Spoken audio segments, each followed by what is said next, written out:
Galera, é o seguinte, você se lembra como foi a sua primeira vez em cada videogame que você já teve? Geralmente a primeira vez que a gente coloca as nossas mãos em um videogame que acabamos de comprar e ligamos pela primeira vez é marcante. É nesse momento que vemos o que o console é capaz de fazer comparativamente com o console anterior que você teve. É nesse momento que a nova geração precisa fisgar o jogador e mostrar do que ela realmente é capaz. No PS1, por exemplo, eu lembro que fiquei fascinado com os ambientes em 3D dos jogos da saga X-Men, que foram os primeiros jogos que eu comprei para o meu PlayStation 1. Era tudo meio apocalíptico e sombrio, mas cheio de detalhes. Para quem vinha de um Mega Drive, isso gerou uma diferença significativa. Então, quando eu cheguei no PS4, a minha expectativa era de que esse impacto inicial que eu tive com consoles como o PS1 fosse acontecer mais uma vez da exata mesma forma. Mas bem, não foi isso que ocorreu. A ideia aqui é a gente contar o início da trajetória do PlayStation 4, o quão interessante foi quando o console chegou no mercado, o que ele conseguiu proporcionar pra gente. Um início que acabou trazendo pra gente 60 quadros por segundo em alguns jogos, muitos bugs e alguns feitos gráficos que são incríveis, isso pra poder dizer o mínimo. E pra gente fazer isso sem interrupções, eu tenho um aviso super rápido pra passar pra vocês e logo em seguida a gente vai a fundo nessa história. Os consoles da nova geração já estão aqui, mas sabia que é na Forte Games que você ganha muito mais do que apenas o desconto na compra do seu? Na loja você vai encontrar o seu PS4 e na compra dele, pensando na sua economia, a Forte Games ainda te dá um jogo de brinde. A gente tem bundle promocional do PS5, Series S mais barato do que a Microsoft sugere para ser vendido e até o Nintendo Switch 2. E não para por aí, aqui você tem desconto no pagamento à vista ou com o Mercado Pago, parcelamento em até 9 vezes sem juros, podendo usar 2 cartões no pagamento e o frete é totalmente de graça. E é sempre bom lembrar que você não encontra tudo isso junto em qualquer lugar. Na ponta do lápis, só de não pagar o frete, você já tem uma economia muito grande. E claro que tudo isso vem acompanhado de toda a segurança no pagamento, além de um atendimento humanizado para você não precisar se preocupar com nada. Então não perde tempo, vai aproveitar as ofertas da Forte Games, link no comentário fixado e na descrição. O novo console da Sony da época foi lançado em 2013, mas ele ainda não era uma prioridade. Não existia nenhum jogo que de fato estava me instigando a comprá-lo e o que eu estava encontrando na 7ª geração ainda me satisfazia.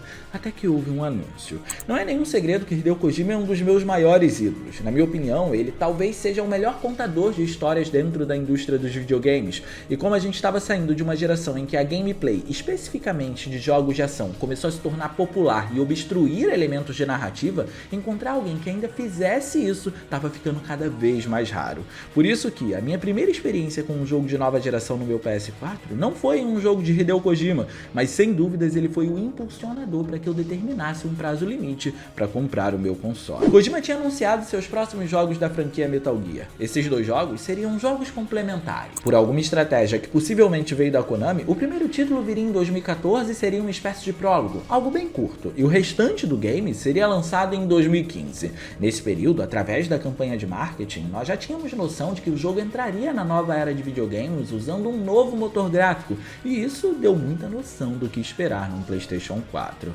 Assim, em 2014, Metal Gear chegou com visuais fotorrealistas. Era um verdadeiro convite para comprar o console da Sony, e como em 2015 a versão final do jogo seria lançada, não tinha mais como esperar para entrar na nova geração.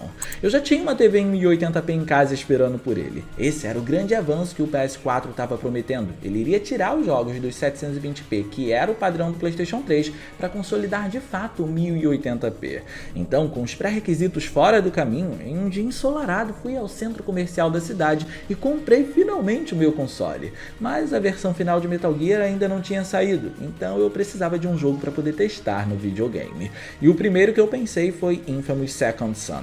Não houve um motivo necessariamente especial para essa escolha, a não ser que eu já conhecia o histórico da empresa e tinha gostado dos trabalhos anteriores dela. O problema é que, ao ligar meu console na minha TV em 1080p pela primeira vez, justamente por já conhecer os trabalhos anteriores, eu não senti muita diferença ao trocar de geração. Aquele impacto visual que o PS1 me proporcionou, num primeiro momento o PS4 não conseguiu trazer, e hoje em dia é bem mais fácil de entender o que aconteceu ali. O que acontece em primeiro lugar é que Infamous Second Son não se distanciou das raízes de como se apresentar enquanto jogo quando a gente compara com os games da saga lançados para PS3. E isso não necessariamente tem a ver com gráficos. A maneira como você explora o mapa, o que você consegue fazer na gameplay e até a movimentação do personagem são essencialmente as mesmas vistas nos títulos anteriores. Não houve nenhuma grande revolução nesse sentido. Depois, em segundo lugar, a gente precisa lembrar que a geração do PS3 por si só já teve um salto muito robusto na qualidade visual e a partir dali realmente começou a ficar difícil de ter grandes apostas gráficas. E por fim, em terceiro, faltou conhecimento da minha parte. Infamous Second Son trouxe inúmeros recursos novos que agregaram para a qualidade gráfica do jogo, mas como eu não tinha conhecimento para poder discernir o que era da responsabilidade do PS4 e o que não era muito mais fácil simplesmente falar que não teve mudança gráfica do que assumir que, de uma forma muito distinta da que eu estava acostumado nas gerações anteriores, o jogo parecia ter evoluído de alguma maneira, eu só não entendia como. E é aí que as coisas começam a ficar interessantes, porque a gente vai em busca desse entendimento para poder saber o que é a responsabilidade do PS4 e o que não é, assim como também a gente aceita que os visuais estão melhores, mas a gente não consegue compreender como esses visuais ficaram melhores. Se você comparar as gerações desses jogos, vai reparar que no PS4 a imagem é muito mais limpa e isso proporciona que elementos em tela chamem muito mais a atenção. Tudo isso dentro dessa comparativa entre as gerações para a gente entender o que o PS4 trouxe, começa com o modelo do personagem, por exemplo. É muito difícil encontrar qualquer tipo de serrilhado na composição dele, assim como também é muito mais fácil perceber que o mundo agora parece ser mais vibrante e principalmente mais consistente do que nos jogos anteriores. Então, começando a estudar, a gente entende por que existe essa diferença e vê que, para muito além disso, esse jogo traz novos elementos que acabam se destacando na jogatina e que provavelmente o PS3 não daria conta.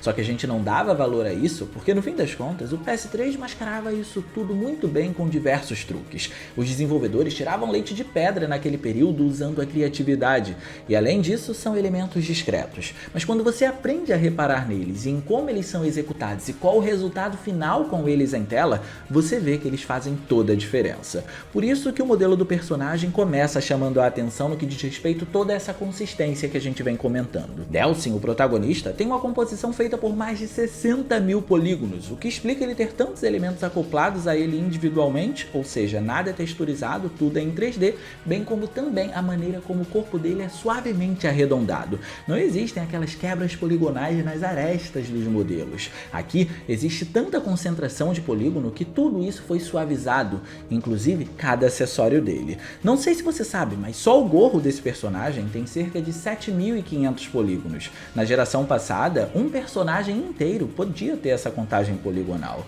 Para um período em que os jogos ainda estavam começando a se revelar no console, isso é um número bem alto nessa contagem. Numa comparativa, o Kratos de God of War, que foi lançado em 2018, 4 anos à frente de Infamous, teve cerca de 80 mil polígonos na construção. Isso é importante para a gente ter dimensão do quanto a Sucker Punch, que foi a desenvolvedora desse jogo, já estava pensando em como desenvolver usando o poder do hardware do PlayStation 4.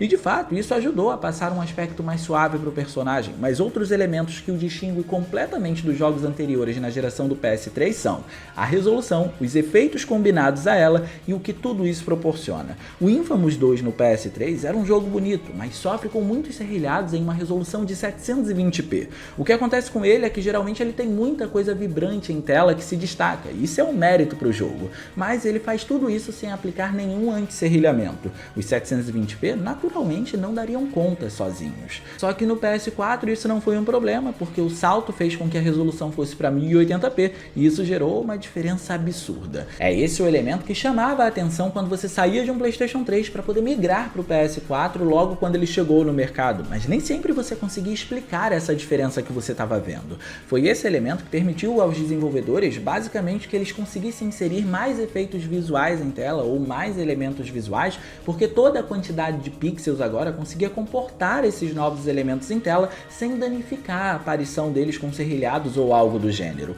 Por isso, valorizar o 1080p foi algo primordial quando o PlayStation 4 chegou. Essa resolução fez com que a imagem ficasse muito mais limpa. Era muito mais fácil observar o cenário enquanto fazia a exploração do mapa agora com todos os elementos presentes. Só que o 1080p sozinho não daria conta de uma imagem tão cristalina assim. E é aí que descobrimos que o jogo usa uma combinação de duas técnicas de anti-serrilhamento, além de rodar em 1080p. Uma delas foi o mesmo tipo de anti-serrilhamento que God of War 3 usou no PS3, que foi extremamente competente, diga-se de passagem. E a outra técnica foi um anti-serrilhamento temporal, que usa dos pixels já renderizados em frames anteriores anteriores para poder reconstruir os futuros. E o resultado é esse. Infamous Second Son tem uma das imagens mais limpas e cristalinas da geração do PS4, e não é exagero algum dizer isso. Mas nessa hora, a gente começa a se perguntar o que essa imagem tão limpa queria mostrar. E de fato, embora eu não ache que essa deva ser uma responsabilidade entregue ao jogador, se você não tiver o mínimo de conhecimento mais técnico, nem tudo que um jogo de início de geração proporciona, você vai conseguir captar. A maneira como as novas gerações estão avançando está muito diferente do que um dia já aconteceu. Antes, a qualidade geral da imagem sempre foi o foco, e o avanço era gigantesco quando a gente comparava uma geração com a outra. Hoje em dia, o foco está muito mais voltado para detalhes, e é nesses detalhes que a gente precisa se focar para entender o que está acontecendo. Eu, pelo menos, precisei estudar para entender o que eu estava jogando naquele período. A primeira grande inovação, por exemplo, foram os reflexos. Hoje em dia, a técnica se tornou comum, mas na época, os reflexos por espaçamento de tela eram uma grande novidade e estavam se tornando cada vez mais populares. Esses reflexos conseguem renderizar o que está acontecendo no cenário com uma capacidade praticamente ilimitada e com um custo muito baixo para o hardware. Tanto é que, até hoje, a gente já está no PS5 e mesmo assim diversas desenvolvedoras permaneceram usando o recurso. E como em Infamous as superfícies são intencionalmente capazes de renderizar reflexos, a técnica não foi um problema, foi uma solução. Mas como vocês já devem saber, se a cena que precisa ser refletida deixa de ser pega pela câmera, ela para de ser refletida com essa técnica. E como o PS4 tinha mais memória de vídeo disponível do que o PS3, isso foi driblado porque além do espaçamento de tela, existem inúmeros outros recursos aqui que mascaram essa deficiência. Eu sei que muitos de vocês a essa hora já devem estar esperando eu falar dos reflexos usando cube maps pré-calculados. E de fato eles existem aqui. O recurso foi muito utilizado no PS3 e como o PS4 teve mais poder, ele foi combinado com a técnica anterior. A grande sacada da mudança de geração por aqui, no entanto, é que como existem duas técnicas diferentes para poder renderizar os reflexos, o mundo desse jogo parece ser muito mais vivo do que o dos anteriores. No PS4, diferentemente do PS3, que queria mostrar apenas que existia um reflexo ali, independente de ser um reflexo estático ou não, agora o jogo podia se preocupar se os eventos do mundo real iriam acontecer também nos reflexos, e quando isso não pudesse acontecer, ele podia se preocupar em como mascarar os problemas para não quebrar a sua experiência. Só que o que eu realmente preciso falar aqui é como artisticamente esse jogo brinca aos montes com a luz para poder não apenas deixar os ambientes bonitos e vivos, mas também complementar ainda mais esses reflexos. Percorrendo Seattle, que é onde o jogo se passa, dá para ver que inúmeras superfícies são preenchidas pelo brilho da luz especular para indicar que alguma luz está sendo refletida por ali, e isso acarretou em dois fenômenos visuais especificamente. O primeiro fenômeno é que isso consegue esconder qualquer problema com o reflexo feito com o Cube Map. A gente já entendeu que o Cube Map está ali basicamente para poder esconder qualquer deficiência do espaçamento de tela. Só que no momento em que isso acontece, a gente também consegue perceber que o Cube Map não acontece em tempo real e essa deficiência precisa ser minimamente mascarada. As luzes então acabam surgindo para poder dar essa sensação de movimento no reflexo em si e por isso elas são importantes. Já o segundo fenômeno é que isso faz com que o jogo fique muito mais chamativo nos visuais. Em cenários noturnos, por exemplo, esse é um dos principais pontos que fazem os gráficos continuarem extremamente bonitos. Mesmo com tudo escuro, é como se essas luzes fizessem o ambiente ter algum tipo de vida no sentido gráfico da coisa. O que é curioso é que apesar de ser um recurso que começou a ser usado principalmente no primeiro Xbox, mesmo que de maneira tímida, a luz especular foi se tornar popular de fato com a chegada da 8ª geração. O prólogo de Metal Gear em 2014, por exemplo, usou isso aos montes para se aliar ao realismo que ele queria trazer, enfatizando a iluminação, e isso acrescentou muito para os visuais daquele jogo. E não, Infamous Second Son não teve uma ênfase no fotorrealismo como Metal Gear teve, mas mesmo assim, isso foi algo bom para o esquema de iluminação do jogo. Diferentemente do que diversos outros games já estavam fazendo naquela época, inclusive até mesmo na geração do PS3, para melhorar a qualidade das sombras e do impacto que a luz tem nos objetos, fazendo com que eles se apresentem de forma mais coerente no cenário de acordo com o comportamento dessa luz, o jogo aqui não usa a iluminação em tempo real. Esse daqui é um título de mundo aberto, então seria comum esperar um esquema de luz e sombras que acompanhasse o passar do tempo por aqui, do dia para a noite, por exemplo. Jogos como GTA V ou a saga Assassin's Creed, na geração anterior, fez isso aos montes. Então pode parecer que é um retrocesso que acontece por aqui, essa é a primeira impressão, mas se a gente olhar por um outro ângulo, a gente entende o que o time de desenvolvimento quis fazer. O jogo de fato tem sombras dinâmicas que interagem com o personagem, mas isso não quer dizer que elas sejam em tempo real.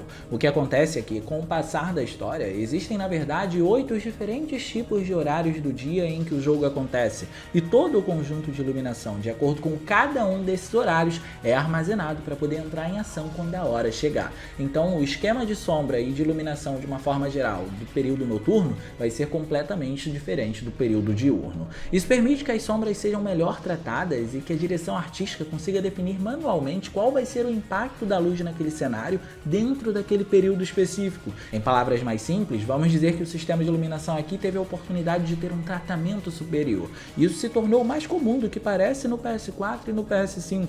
Marvel's Spider-Man 1 e 2 usam o mesmo estilo de iluminação e deu muito certo do ponto de vista artístico. Com o avanço da geração, houve mais liberdade artística, em outras palavras. E eu tô contando isso tudo pra vocês porque com a chegada do PS4, depois de tantos jogos bons no PS3, começou a ser fundamental, infelizmente eu diria, entender o que os jogos estavam fazendo tecnicamente para poder perceber se eles estavam impressionando ou não. E como eu já estive nesse lugar de subestimar um jogo e isso marcou minha primeira experiência em um console, eu resolvi compartilhar com vocês. A grande realidade é que apesar dos feitos interessantes que a gente acabou de ver, títulos como Infamous Second Son não seriam o suficiente para poder provar o que o PlayStation 4 veio para poder fazer aqui. E no final das contas, ele tinha muito o que provar, porque quando a gente lembra do histórico do PlayStation 3, a história não foi tão boa assim. O console precisou de um tempo para poder se reerguer desde que ele foi lançado. Por isso o PlayStation 4 tinha uma responsabilidade a mais. Quando o PS4 chegou no mercado, precisava existir algum título que mostrasse a evolução do console para fazer com que ele vendesse. Depois do começo geracional conturbado que a Sony teve com o PS3, isso era essencial para ter uma geração de êxito, porque no console anterior nem tudo saiu como planejado. Mas pior do que não ter saído como planejado,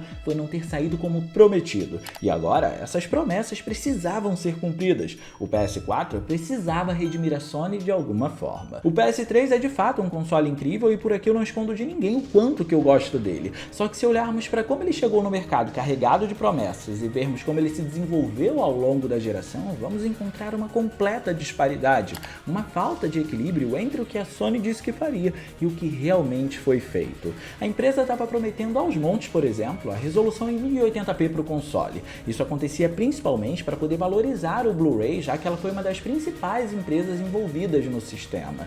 E se as coisas dessem certo, ela iria propagar não apenas o videogame muito bem, mas também todo um mecanismo de consumo multimídia no mercado. O problema é que no meio dessa promessa do 1080p, alguns raros jogos até trouxeram isso, mas o resultado não foi muito bom, o que impediu com que esse caminho se propagasse no console. Alguns, para manter essa resolução, tiveram gráficos simples demais, como foi o caso de Tekken Dark Resurrection, e outros tinham uma performance bem complicada, algo que aconteceu com Marvel Ultimate Alliance, por exemplo. De uma forma geral, era um console poderoso, mas não alcançou o que prometeu e, além de tudo, ainda era muito difícil de se programar. Então, na geração seguinte, o PS4 precisou resolver duas coisas principalmente para conseguir mostrar a evolução e a redenção da Sony no mercado: resolução dos jogos e facilidade no desenvolvimento. E a essa altura do campeonato, não é segredo para ninguém que ele conseguiu. Horizon Zero Dawn de 2017, Death Stranding de 2019 e Horizon Forbidden West de 2022. Todos esses jogos têm diversas características em comum que mostram como o PS4 se tornou uma máquina de fácil manuseio para os desenvolvedores. Os três jogos usam o mesmo motor gráfico. Os três jogos também têm gráficos incríveis. Todos eles rodam em 1080p e mesmo fazendo tudo isso, nenhum deles tem dificuldade com a performance. Mas essa história só foi possível porque assim que o PS4 chegou, com ele nós tivemos um título que proporcionaria todo o caminho para outros jogos seguirem e mostraria do que a plataforma de nova geração da época da Sony seria capaz de fazer ao longo de sua vida útil. Você está acompanhando a minha história com o PlayStation 4, hoje você vai descobrir que a minha primeira vez com ele podia ter sido bem mais impressionante se eu tivesse começado pelo jogo que a gente vai comentar.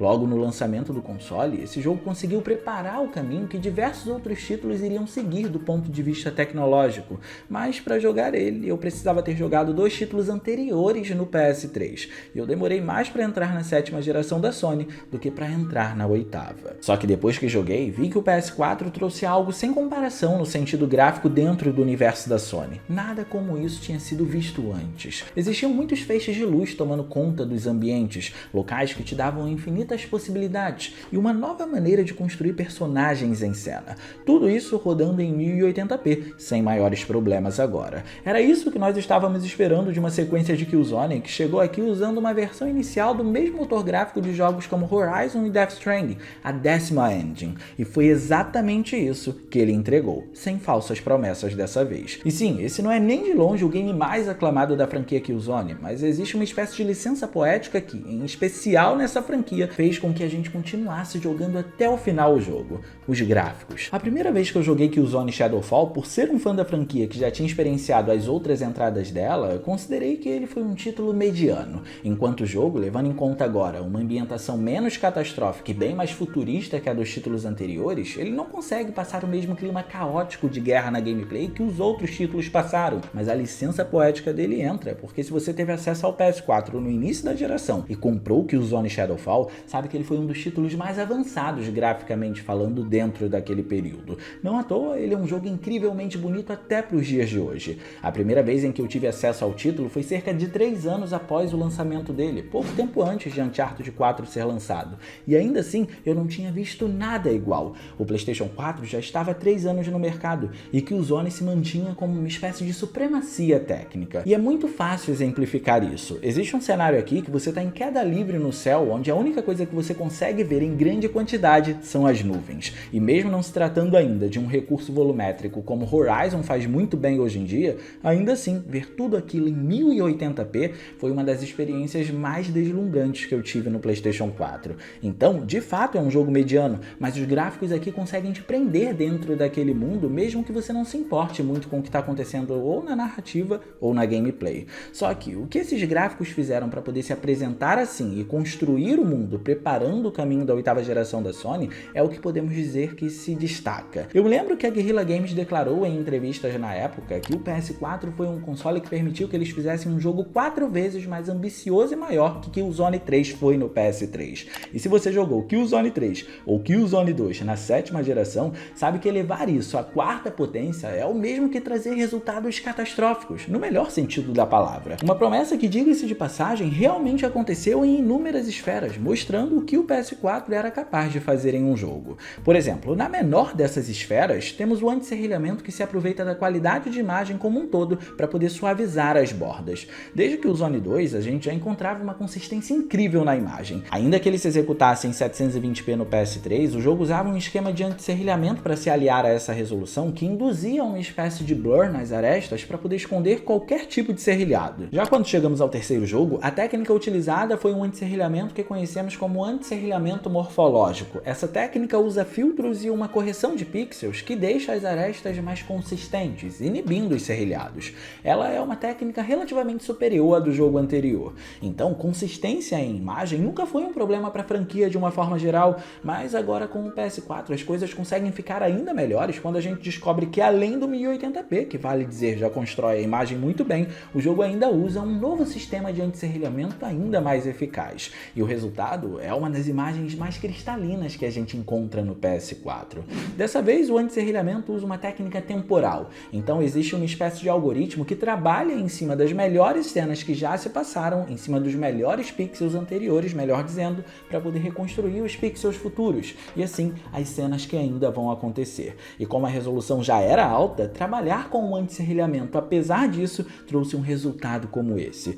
Que o Zone Shadowfall consegue se comportar bem nos dias de hoje, mesmo sendo um título de 2013. Colocar ele em uma boa TV ainda faz com que ele seja confundido com uma experiência recente. O jogo traz bordas extremamente suavizadas com o anti-serrilhamento, na mesma proporção que o 1080p, destaca cada efeito visual por aqui. Demorou um bom tempo para algo conseguir me gerar o mesmo impacto usando finalmente o 1080p que esse jogo me gerou no PlayStation 4. Essa combinação de elementos foi muito eficaz por aqui. Trazer esse tipo de anti-serrilhamento aliado ao 1080p para cá foi importante porque se tinha muita coisa no cenário dos jogos anteriores que rodam em um PS3 em 720p, aqui precisamos lembrar que o console deu margem para a Guerrilla aumentar isso em 4 vezes. A escala foi muito maior. Por isso que o Zone Shadowfall tem uma coisa que poucos jogos de início de geração costumam ter, independente da geração que a gente esteja falando. Ele tem cara de nova geração. Mas esse impacto de termos muita coisa rolando em tela aconteceu de uma maneira bem diferente dos outros jogos da saga, e isso precisa ficar bem claro. O Killzone 3 construía corredores e arenas com muitas explosões e assets em 3D, ao mesmo tempo em que dava vida a um cenário de fundo com o skybox que era bastante dinâmico e com muita coisa acontecendo. Era um clima de guerra de verdade. Shadowfall, até para casar com a narrativa, continua tendo muita coisa em tela, mas mas em comparação ao anterior, isso acontece de uma outra forma. Ele queria mostrar todas as tecnologias possíveis com o PS4. No capítulo 2, por exemplo, nós somos apresentados a um clima mais montanhoso, e diria que 90% do que o PS4 se responsabilizou em evoluir aparece nessa parte. Não é difícil notar como a luz interage com as folhas, como a iluminação cria um clima tecnológico para o jogo, ou como o ambiente agora é muito maior. A necessidade de se ter um skybox grandioso para representar o cenário de fundo e indicar que tem alguma coisa acontecendo, como foi o caso do último jogo, foi claramente diminuída, porque agora o ambiente se tornou muito maior. O que tiver que acontecer, geralmente acontece dentro do ambiente que você está explorando e não ao fundo dele. E isso dá margem para muitas coisas, como agora dentro desse tipo de cenário você podia alcançar seus objetivos de maneiras diferentes. Além disso, os combates podem ter abordagens mais diretas ou mais sutis, possibilitando você se esconder no meio da floresta caso necessário para depois surpreender seus inimigos. E por fim, todo esse ambiente é repleto de elementos visuais e de truques técnicos. E é aí que a gente vai encontrar o que a gente precisa para poder ver a evolução que o PS4 trouxe. Existem dois elementos que são fundamentais para mostrar o que a Sony estava trazendo com o novo console da época: a iluminação e os materiais. Esses dois elementos geralmente andam em sincronia e acabam tomando conta do ambiente, e vocês vão ver isso exemplificado até o fim da história de hoje. De uma forma geral, as sombras estão presentes por aqui e de fato conseguem criar contraste no cenário. Nessa época, inclusive, a Nvidia estava trazendo experimentos de tecnologia com a iluminação global completamente em tempo real, e a Guerrilla Games se mostrou bastante à vontade em se manter com técnicas mais arcaicas, porque, segundo ela, isso dá muito mais controle artístico, e a gente consegue ver isso acontecendo no Killzone Shadowfall. Artisticamente falando, os cenários são deslumbrantes, e o uso de sombras por aqui para poder gerar esse tipo de contraste é um desses casos. Mas não só isso. Um outro uso artístico por aqui, sem qualquer compromisso com gráficos realistas, foi o de feixes volumétricos. Raríssimos jogos trouxeram isso na geração anterior, então ter o PS4 fazendo isso já criava um impacto no cenário e ditava para os outros jogos que eles deveriam trazer também. Quando a 7ª geração apareceu, ela começou a trabalhar com texturas com transparência em alta qualidade para renderizar esse tipo de resultado. Na 8ª não havia mais necessidade de mascarar essa falta, e era isso que o PS4 queria provar com esse jogo. Os feixes volumétricos montavam um clima lúdico para os cenários diurnos, mas também tinham importância nos cenários noturnos, porque eles conseguiam encantar esses cenários no jogo. É como se houvesse vida à noite por aqui, mesmo que não tivesse muita coisa acontecendo. Por isso esse jogo conseguia povoar o cenário com todos os efeitos técnicos dele, diferente dos jogos anteriores que faziam isso com acontecimentos em tempo real. Só que um dos usos mais inteligentes desse efeito foi para cobrir a falha em alguns sombreamentos do cenário. E pode parecer estranho, mas vai fazer sentido. Mesmo se tratando de um jogo de início de geração, o que nós encontramos nos ambientes de Shadowfall nada mais é do que Ambient Occlusion, ou seja, uma iluminação indireta, aquele rastro de sombras sem forma geométrica definida no cenário, causada por uma luz sendo rebatida por uma superfície, como uma parede, por exemplo. Ter isso aqui determinou que, se esse elemento começou a surgir de maneira vaga e tímida próximo do fim do PS3,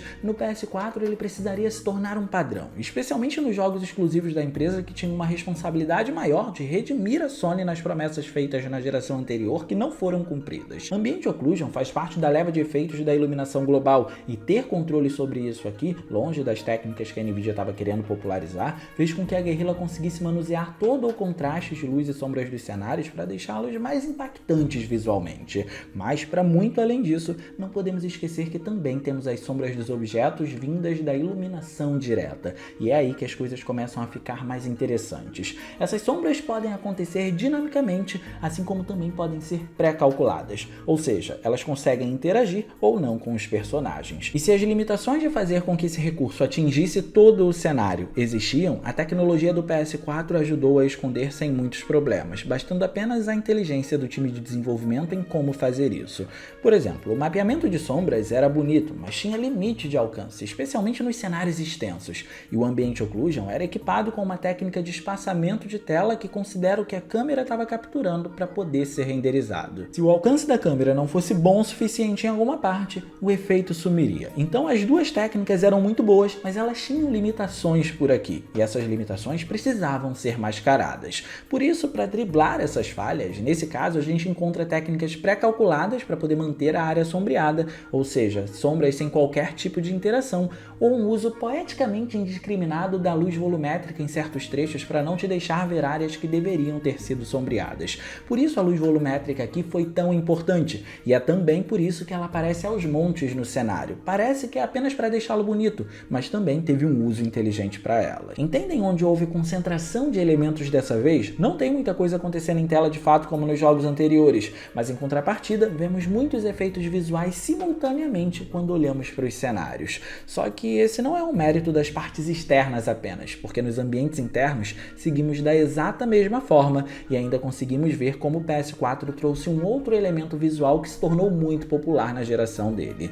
E essa deixou de ser uma evolução para ser uma revolução. Vejam bem, diria que mais da metade das superfícies desse jogo, propositalmente, até por uma provável intenção de mostrar o poder do PlayStation 4, tem capacidade de exibir reflexos. E se metade dessas superfícies tem essa capacidade, 80% delas, pelo menos, tem o poder de exibir esses reflexos em tempo real e não com técnicas pré-calculadas. Era uma nova era de videogames, definitivamente. Killzone Shadowfall, mesmo sendo um jogo de 2013, é um dos jogos que melhor utiliza a técnica de reflexos por espaçamento de tela. Assim, com essa técnica, o recurso pode acontecer em tempo real, enquanto a câmera está captando a superfície. E como temos muitas superfícies capazes de gerar reflexos por aqui, automaticamente nós também temos muitos reflexos em atuação. O grande age na manga do jogo é que os ambientes internos conseguem combinar esses reflexos com luzes de forma tão eficiente que isso muitas vezes é o bastante para poder povoar aquele local. Os locais internos desse jogo, por causa disso, são praticamente concretos, palpáveis, entende?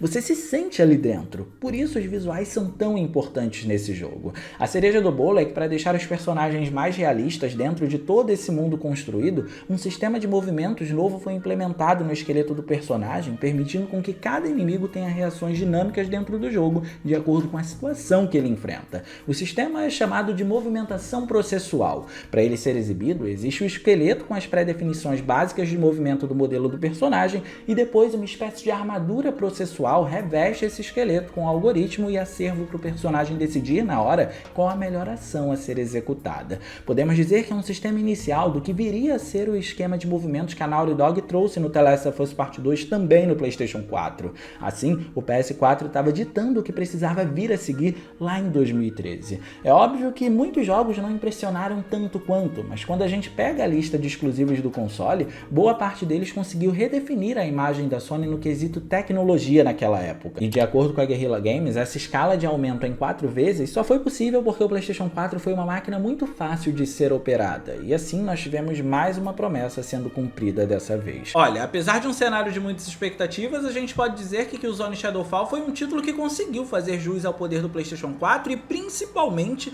um título que conseguiu provar as capacidades do console. Só que existe uma diferença muito grande em um título que é desenvolvido para ser um exclusivo e um título que é desenvolvido para ser um multiplataforma. E no final das contas, um jogo de mundo aberto é muito mais difícil de ser construído. Por isso, os bugs chegaram ao console. Bem antes de ter o PlayStation 4, primeiro eu tive o PlayStation 1, e até hoje eu fico embasbacado com as infinitas possibilidades de jogos que a biblioteca desse console consegue proporcionar. Uma biblioteca que, vale dizer, serve de referência para os jogadores antigos até hoje em dia.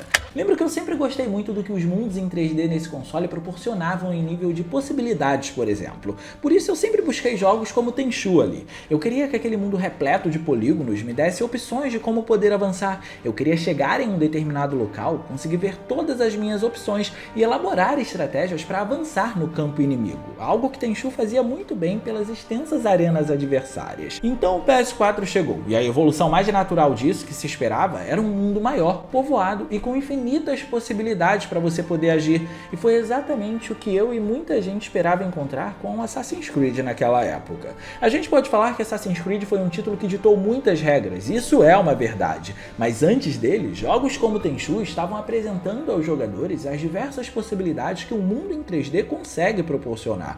Por isso que, no fim das contas, quem estava acostumado com Assassin's Creed e já vinha de gerações mais antigas, identificava imediatamente elementos que jogos como Tenchu trouxeram originalmente. E com o PS4, isso em teoria ao menos, ia acabar chegando a patamares estratosféricos. O poder dos consoles cresceu muito ao longo do tempo. E realmente a gente teve uma proposta muito boa com a chegada da saga aqui no PlayStation 4. Inclusive, diria que até hoje não tem nada parecido com o que foi construído construído por aqui.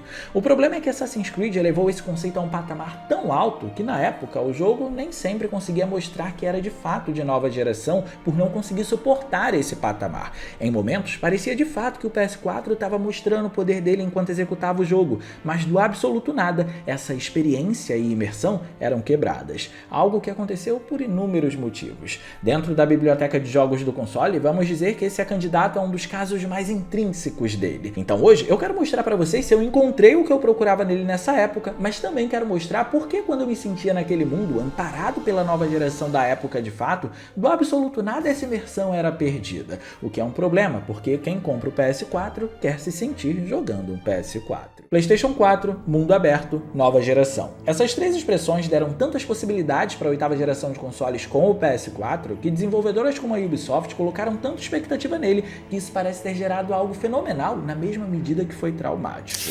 Assassin's Creed Unity foi um desastre no lançamento. Ele chegou um ano depois do novo console da Sony, o que quer dizer que ele foi lançado em 2014, mas mesmo assim tudo que se ouvia falar sobre o jogo era bugs. Bug no personagem, bug na gameplay, bug no mundo aberto, muitos bugs. O tempo passou, eu já estava com o meu PS4 e decidi investir em algo que se parecesse com o Tenchu, mas com o poder da nova geração para ver até que ponto os consoles avançaram.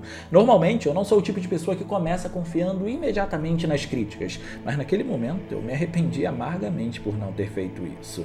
Mesmo que a gente já estivesse na geração do PS4, nunca foi um hábito meu baixar patches de jogos ou algo do gênero, porque sempre fui acostumado com a filosofia de que o jogo precisa chegar o mais bem acabado possível nas mãos dos jogadores. Afinal de contas, na geração de Tenchu não existia a possibilidade de instalar uma atualização em um jogo para corrigi-lo, ele precisava chegar em perfeito estado. Foi assim que eu fui acostumado, foi uma era de ouro. E a essa hora a pergunta é, por que eu tô contando tudo isso? Digamos que eu tive a infeliz ideia de começar Assassin's Creed Unity em busca de uma experiência de nova geração naquele período para poder aproveitar no meu PS4 sem baixar nenhuma atualização para ele, porque não acreditava na eficácia delas e nem concordava com a ideia de atualizar os jogos, justamente porque na minha cabeça o jogo precisa chegar polido nas mãos dos jogadores. Pode parecer piada, mas não é todo mundo que tem acesso à internet. E esse aqui foi um jogo que lançou muitos patches ao longo do tempo. Contar com a disponibilidade do jogador para resolver um problema da empresa não me parece justo. De qualquer forma, a história começou. Assassin's Creed me levou para a França dessa vez, e acho que é de comum acordo que ele consegue impressionar qualquer um quando o assunto é representar a ambientação. Os detalhes das clássicas capelas francesas são deslumbrantes. A estrutura de Notre Dame é de deixar qualquer um de queixo caído. Você se sente naquele lugar. A composição de elementos de cada superfície nesse jogo impressiona até hoje. É difícil achar alguma empresa que faça ambientações tão bem como a Ubisoft faz. Por isso, enquanto eu andava pelas ruas do local, logo no início do jogo, eu sentia que estava na nova geração, mas ainda assim tinha alguma coisa errada. A Ubisoft decidiu usar uma versão aprimorada da Envil Next nesse jogo, que é o motor gráfico dele. Com o PS4 em cena e com o título focado apenas numa geração dessa vez, ela poderia trazer aprimoramentos bons o suficiente para criar o mundo que a gente sempre sonhou em ver nos jogos. Um mundo crível, vivo, com pessoas quase que naturais ali. Uma proposta que na verdade começou com o PS3 e Xbox 360, mas não conseguiu ser tão bem executada neles por limitações técnicas. A Envil Next chegou com promessas para Assassin's Creed 3 na sétima geração de, principalmente, povoar os campos de batalhas com inúmeros inimigos e dar vida à cidade com pessoas que tivessem comportamentos naturais, os mais naturais possíveis. E até por ter sido uma tentativa que falhou em um console que estava numa geração perto do fim, com a chegada de um mais forte, a gente esperava esse resultado com 100% de eficácia. E acreditem, essa eficácia precisava necessariamente existir. Isso porque antes de Unity, a gente teve Assassin's Creed Black Flag, que mesmo sendo um jogo que cruzava as gerações, ou seja, foi lançado tanto para PS4 como para PS3, ainda era um jogo incrível em qualquer uma das plataformas. Então Unity tinha que se justificar como um jogo com ênfase apenas na geração do PS4, porque não existiam mais amarras. O foco foi dado apenas na oitava geração de consoles. E para ser sincero, num primeiro momento ele passa essa impressão. Paris por aqui é incrível. O jogo consegue passar exatamente a sensação que eu disse que estava procurando. Tem tanta coisa acontecendo em tempo real na tela que você consegue parar num único ponto e observar as diversas possibilidades para avançar e concluir uma missão.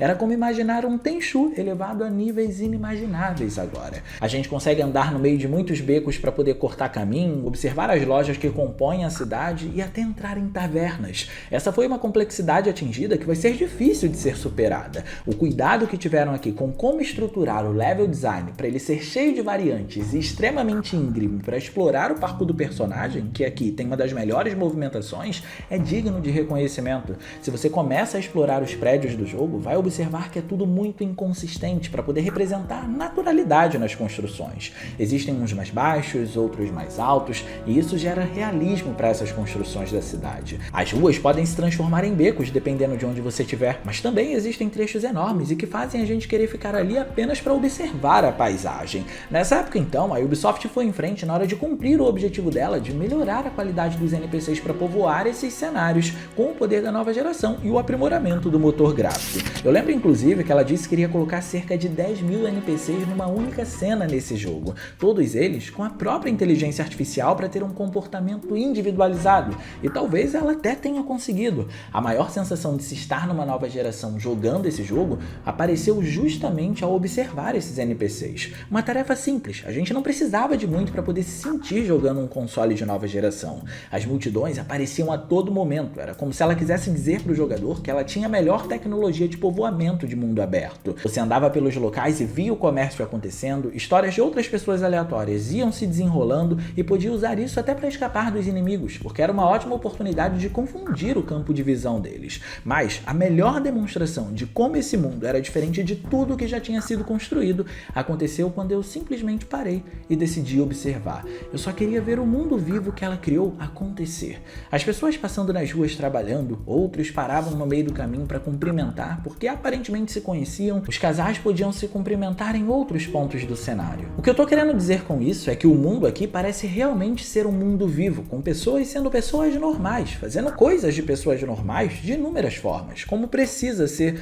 Boa parte de como eu avancei nas missões por aqui, ao contrário de qualquer outro Assassin's Creed que já foi lançado, aconteceu na parte de baixo dos cenários, sempre nas ruas de Paris, e não escalando os prédios da cidade usando o parkour do jogo.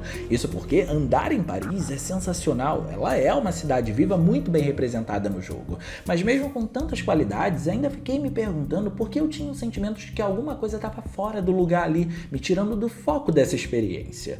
Unity vai ter trechos incríveis, e isso é um fato. O momento em que o personagem vai para uma memória fora da linha de sincronia, em que está acontecendo um tipo de tempestade temporal, mostra como o jogo se focou muito na nova geração, em especial para mostrar elementos que envolvem a física, por exemplo. Da mesma forma, os efeitos visuais também não brincaram em serviço. O jogo trouxe uma iluminação global que fazia uma espécie de mímica da realidade para trazer ambientes mais realistas. E isso muda até mesmo a atmosfera do game dependendo de onde você está. Um local luxuoso com muitas cores e objetos vai trazer uma iluminação mais viva porque vai trabalhar com diversos padrões de cores e de luzes ali graças a esses objetos. Já na parte aberta, à luz do dia, fazendo uso dos edifícios que compõem a cena, a cidade vai cuidar do rebatimento da luz do sol para trazer um balanço de luz impecável, fazendo com que até mesmo para os padrões de hoje em dia, esse seja um dos mundos abertos com um dos tons de luz mais realistas.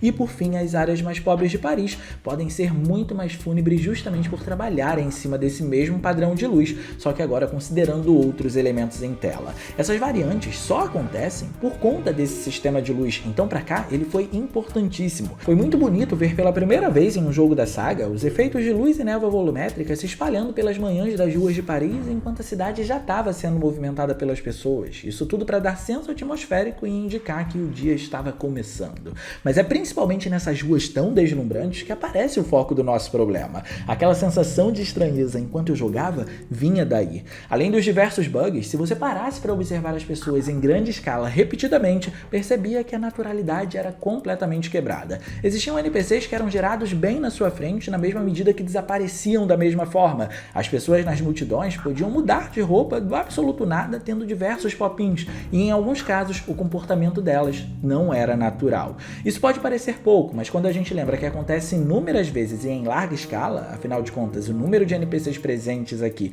é algo realmente assustador, acaba se tornando problemático. E é um problema que a Ubisoft parece estar tão consciente desde o começo do desenvolvimento que mesmo diminuindo a resolução do jogo, ela não conseguiu apaziguar controlar isso, e a resolução era algo fundamental para cá também. Existem muitos NPCs, assim como também existem muitos pop-ins neles. Só que tudo isso fica ainda mais complicado quando o jogo desce a resolução para 900p, fugindo do padrão de 1080p do PlayStation 4, e usa uma técnica de anti-serrilhamento que embaça os visuais. Veja bem, se na lista de jogos de mundo aberto ter uma resolução alta que não ofusca a imagem é importante para valorizar todos os elementos presentes na cena, Assassin's Creed Unity está no topo dessa lista de necessidades, porque ele tem sempre muita coisa acontecendo em tela, e geralmente são muitas coisas que aparecem na mesma quantidade que os problemas surgem. A grosso modo, o aspecto visual dos NPCs, além de soar embaçado por conta da combinação da resolução em 900p com o anti-serrilhamento de baixa qualidade, fica ainda mais problemático porque graças ao pop-in, parece que eles estão literalmente pulando na sua frente com uma qualidade ruim.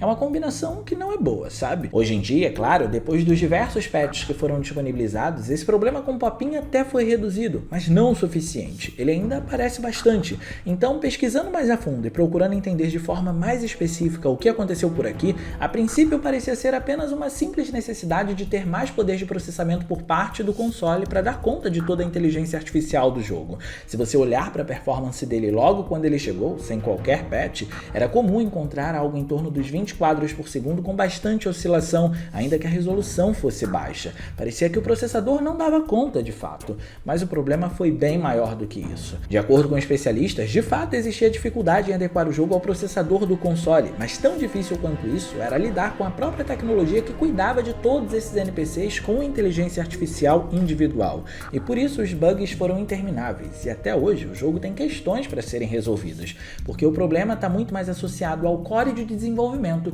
do que ao console propriamente dito. A gente pode até ter ficado levemente traumatizado com o que Assassin's Creed entregou e principalmente com como ele entregou o que ele entregou no PlayStation 4, mas isso não pode acontecer a ponto de deixar a gente traumatizado com todos os jogos multiplataforma. Por isso, o que pode ser o título que mais impressionou no período de início de vida do PlayStation 4 foi um título que no final das contas conseguiu entregar 60 quadros por segundo no console, uma prática que é difícil até para os padrões atuais. Eu ainda me lembro dos diversos rumores sobre o que o PS4 iria fazer antes do console ser lançado. Um dos principais boatos era que, de acordo com as possíveis especificações técnicas dele, ele iria conseguir entregar, por exemplo, 60 quadros por segundo em uma resolução de 1080p nos jogos. A gente sabe que na maior parte do tempo isso não foi uma verdade, mas bem, os rumores antes do lançamento de um console são tão certos quanto o lançamento do videogame em si.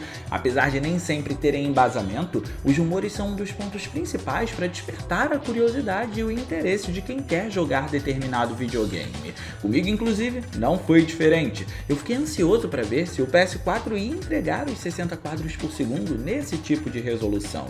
A gente sabe que, historicamente falando, 60 quadros por segundo sempre foi uma característica proeminente dos PCs, até porque, além dos visuais, outro ponto que sempre ditou o quão poderoso é o seu PC é o tanto de quadros por segundo que ele consegue gerar e manter em determinado jogo. Então, muitas das vezes, quando você saía, por exemplo, do PC para jogar o mesmo jogo em um PlayStation 3, mesmo quando se tratava de um jogo que não tinha mudanças gráficas tão absurdas, você sentia a diferença, porque o PC conseguia trazer 60 quadros por segundo, enquanto que os consoles traziam 30 FPS na maior parte do tempo. Só que na sétima geração, por conta da popularidade das disputas online, a busca por essa performance ganhou ainda mais força, porque alguns jogos começaram a surgir em 60 FPS, especialmente quando se tratava de jogos de luta, e era interessante ver um jogo rodar com uma performance mais fluida de fato, mas o que eu queria mesmo era ver tudo isso sendo aplicado em jogos mais realistas e com campanha single player, então eu fui atrás de alguns poucos games que me permitiam ter um vislumbre disso nesse período.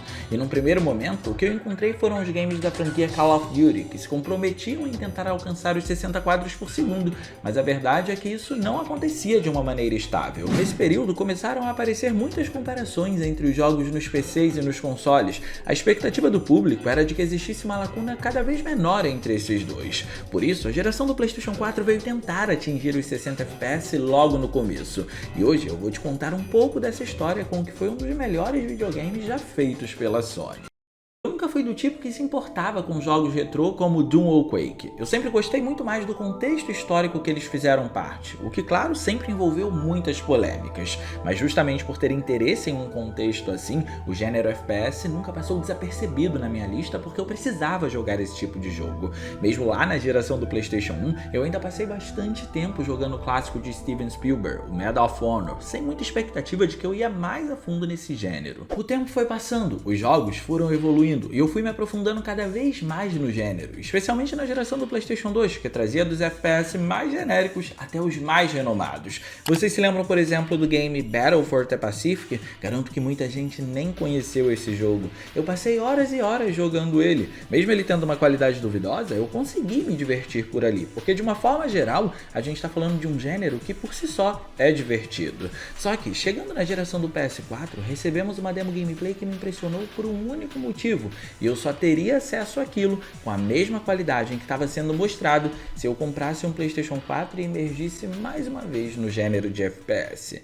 Todo mundo sabe do alvoroço que Battlefield 4 criou, certo? A franquia estava extremamente renomada pelos gráficos nesse período, e aqui o PlayStation 4 veio com uma arquitetura bastante similar a de componentes usados em PCs para tentar aproximar as experiências. Na demo a gente via gráficos extremamente realistas, e a notícia de que o jogo rodaria em 60 quadros por segundo conseguiu deixar qualquer amante do gênero que pretendia rodar ele em um console de mesa muito animado, inclusive eu, que esperei muito tempo para ver algo assim em um console, e existe um motivo para isso. Nem sempre Battlefield foi visto como esse primor técnico visual. Na verdade, a história da franquia é até um tanto surpreendente, porque se não fossem as coisas estarem devidamente alinhadas, a saga poderia nem mesmo existir. Battlefield surgiu de uma ideia de dois amadores chamados Johan Persson e Patrick Sutherland. Eles tinham uma ideia de que a imersão só podia ser vivida nos games se você fosse largado para sobreviver num cenário amplo para ter a liberdade de como fazer as suas abordagens nos campos inimigos. Assim, a partir dessa ideia central, surgiu o que pode ser considerada a base para Battlefield. Primeiro, desenvolveram um motor gráfico chamado de Refraction Engine. Com ele, alguns jogos foram feitos dentro de um escopo com um mapa aberto. Depois, conseguiram criar o próprio estúdio que foi chamado de Refraction Games. E por fim, usaram o motor gráfico e o estúdio para desenvolver um jogo chamado Codename Eagle. Fugindo das firulas, Codename Eagle é basicamente um Battlefield primórdio, só que com pouco investimento, e por isso não ficou tão conhecido. Mas esse investimento apareceu depois que a DICE surgiu e comprou a Refraction Games junto com todos os projetos deles. Então, nesse processo, Patrick Sutherland se tornou um dos chefes da DICE e com a sua influência conseguiu tornar o campo de batalha de Codename Eagle no primeiro Battlefield feito, o Battlefield 1942. E aqui as coisas começam a se direcionar para os 60 quadros por segundo e o tanto de poder necessário para se atingir isso. Battlefield 1942 ficou conhecido por usar os computadores porque era o tipo de hardware que conseguia trazer ambientes extensos com muitos personagens em tela e ainda assim dar a chance do jogador alcançar os 60 quadros por segundo dos combates caso ele tivesse uma máquina potente o suficiente para aguentar isso.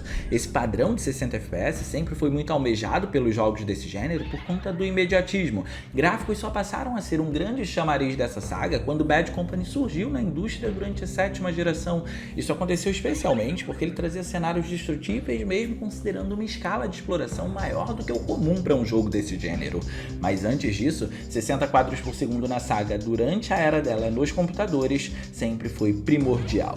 Só que aí veio Battlefield 3 e impressionou muito mais na esfera gráfica. A DICE queria tanto consolidar o título como uma referência visual que ao fazer o marketing do jogo, a todo momento ele era associado ao novo motor gráfico da empresa, a Frostbite 2. Esse motor gráfico foi uma completa evolução do primeiro e trabalhou em elementos específicos para conseguir trazer o realismo do jeito que a gente conhece, mesmo que a gente esteja falando dos consoles de mesa na época. Um dos pontos principais para isso, por exemplo, foi trazer uma iluminação global para calcular a luz realisticamente nos cenários e adotar um tom mais cinza para o jogo para ajudar nessa ideia de realismo. Outra capacidade interessante era a movimentação dos personagens, que também seguia por esse padrão realista. Ou seja, o foco do jogo estava sendo direcionado para a esfera gráfica dele e não para a performance e tudo que ela acarretaria dentro da experiência de gameplay. Só que no fim, o jogo teve um marketing absurdo e impressionou todo mundo porque os gráficos que estavam sendo mostrados também seriam capazes de serem executados em consoles como o PlayStation 3. A gente não tinha visto nada como aquilo na época em um console de mesa e passava a sensação de que a diferença entre computadores e videogames estava diminuindo, algo algo que a gente estava esperando há bastante tempo para acontecer. Mas quando o jogo chegou, apesar dos visuais impressionantes, para conseguir adequar o motor gráfico aos consoles da época, a gente viu que na campanha single player o escopo foi menor, os campos de batalha foram bem mais lineares e a destrutibilidade foi drasticamente reduzida. Os eventos em que vemos toda a destruição acontecer são eventos scriptados na maior parte do tempo. Isso foi um ponto de crítica para o jogo na época, porque em Bad Company 2, além dos cenários extensos característicos da franquia desde o princípio, também tínhamos muita destrutibilidade dinâmica. Isso fez falta na campanha do terceiro jogo. Eu lembro que nesse período eu ficava rejogando uma das últimas missões em que você tem um campo de batalha extremamente aberto para poder correr e ficava imaginando como seria se aquilo aparecesse com mais frequência no console, atingindo o padrão visual do PC e rodasse em 60 quadros por segundo. Como seria aquela experiência? E foi exatamente o que Battlefield 4 proporcionou no PS4. Chegando praticamente junto com o console da Sony, ele foi o primeiro título que trouxe os famigerados 60 quadros por segundo, que ao menos nessa franquia só eram possíveis nos PCs. Só que o meu encantamento com esse jogo vai para muito além disso, porque ele corrigiu basicamente todos os erros do jogo anterior e ainda mostrou o que podia fazer com o hardware de nova geração da época. Isso se torna mais interessante para mim, porque Battlefield 4 saiu junto com o PS4, mas não foi o primeiro jogo que eu joguei para ele, e mesmo assim conseguiu me impressionar, ainda que eu já tivesse visto diversos outros jogos incríveis para essa geração. Ou seja, ele envelheceu muito bem, e ter 60 FPS ajudou muito nisso, porque a gente sabe que o histórico de 60 quadros por segundo na geração do PlayStation 4 não é dos maiores. A primeira coisa que me chamou a atenção quando eu vi Battlefield 4 no PS4 pela primeira vez foi a simulação de física em diversos objetos e os efeitos de partículas do jogo. Esse foi um jogo que foi lançado para a geração do PS3 também, e apesar de ser muito bonito nela, além de não ter esses elementos e ter reduzido a qualidade da geometria, era um jogo que rodava em 30 quadros por segundo. E eu esperei todo esse tempo para ter uma experiência como essa que atingisse os 60 quadros por segundo, porque eu queria que chegasse o mais próximo do que a gente encontrava nos PCs. Então não teve como não ficar encantado com esses dois elementos unidos a essa performance em um console de mesa. Logo no começo do jogo, ao chegar a um ponto de observação, o ambiente extenso e cheio de possibilidades da franquia, que te dá muitas rotas para você poder avançar, parece que voltou a aparecer. Ali nós encontramos pássaros circulando por todos os lados, provenientes de recursos de partículas e um tecido preso a um prédio se movimentando de forma extremamente realista. Eu sei que pode parecer pouca coisa, mas eu não tinha visto nada assim num PlayStation 3, por exemplo. As partículas chamam a atenção porque elas de fato podem aparecer nesse trecho com os pássaros, algo que muitas engines são capazes de fazer hoje em dia, mas elas também podem surgir no meio dos combates, e isso é o que deixa tudo interessante. O combate de Battlefield 4 é intenso porque ele se preocupa com esse tipo de detalhe e coloca você literalmente no meio do caos e usa a destrutibilidade para representar e te imergir nisso.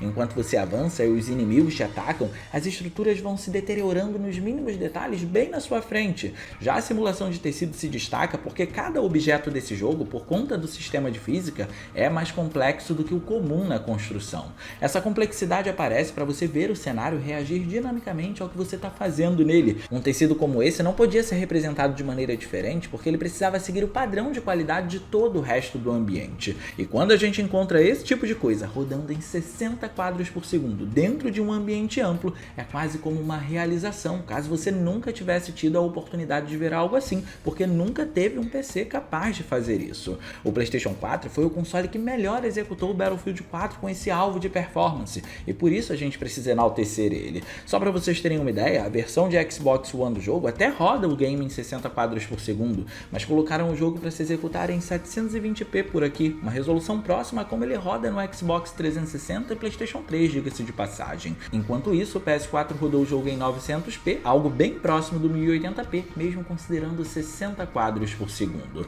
Muita gente na época até chegou a comentar que ele não deveria se chamar Battlefield 4, porque o Battlefield 3 só recebeu o nome de terceiro título da série essencialmente porque ele foi uma completa evolução quando comparado aos outros games. Tinha sido a primeira evolução substancial desde Battlefield 2. Mas enquanto eu jogava, eu percebi que esse pensamento estava errado. Houve uma evolução absurda aqui, pelo menos quando a gente pensa no que os consoles estavam fazendo. Então nada mais justo do que chamá-lo de Battlefield 4. Talvez a estética de Battlefield 3 tenha feito ele envelhecer muito bem de fato, e isso faz parecer que não existem tantas diferenças entre os dois jogos. Só que tecnicamente existem feitos que são incontestáveis no quarto game da franquia, especialmente porque são feitos que andam juntos. O console não precisou abrir mão de refinada para rodar o game. Essa não só foi a primeira vez que eu vi algo próximo do PC rodar em um console de mesa, como também foi a primeira vez que eu vi um jogo da franquia trazer os cenários destrutíveis de novo, se apropriando da complexidade dos assets presentes no game para poder fazer isso, e ainda assim manter 60 quadros por segundo em uma resolução próxima do 1080p.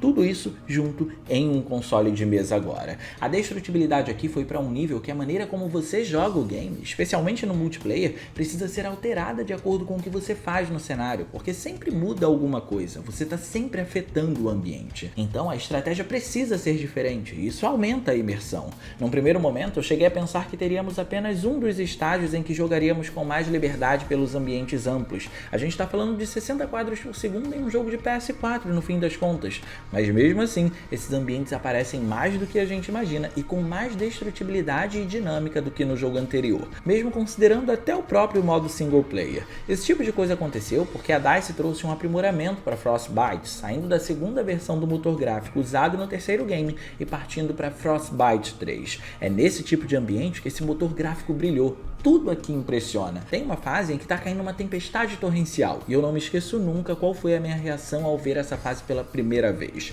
A chuva é tão bem representada que é quase como se a gente estivesse conseguindo sentir a pressão física dela atrapalhar os movimentos dos personagens da mesma forma que atrapalha o seu campo de visão, porque o número de partículas é extremamente alto na tela. As árvores se mexem dinamicamente como se estivessem prestes a cair e a ação desenfreada continua acontecendo mesmo que tudo isso já esteja ocorrendo naquele cenário. Então, mesmo num começo de geração, o jogo trouxe um padrão bem alto, tanto para performance como também para os visuais. Mas tem mais uma coisa. Como eu comprei meu PS4 por volta de 2015, 2 anos após o lançamento dele, eu já tinha experienciado alguns jogos que saíram posteriormente a Battlefield 4. Mas mesmo assim, os modelos dos personagens desse jogo continuaram, e na verdade ainda continuam, sendo extremamente impressionantes. Eu tô dando esse tipo de detalhe para vocês porque na demo de apresentação do game, aquela que impressionou todo mundo, uma das coisas que mais se destacou foi a qualidade dos modelos do jogo. Foi um salto significativo quando comparamos com Battlefield 3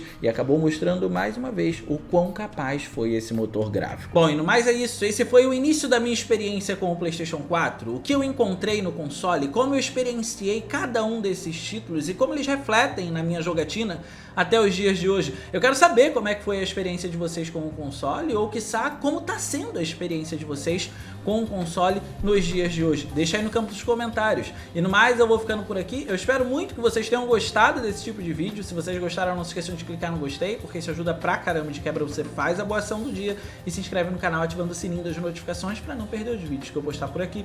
Era isso, um grande abraço e a gente vai se ver na próxima.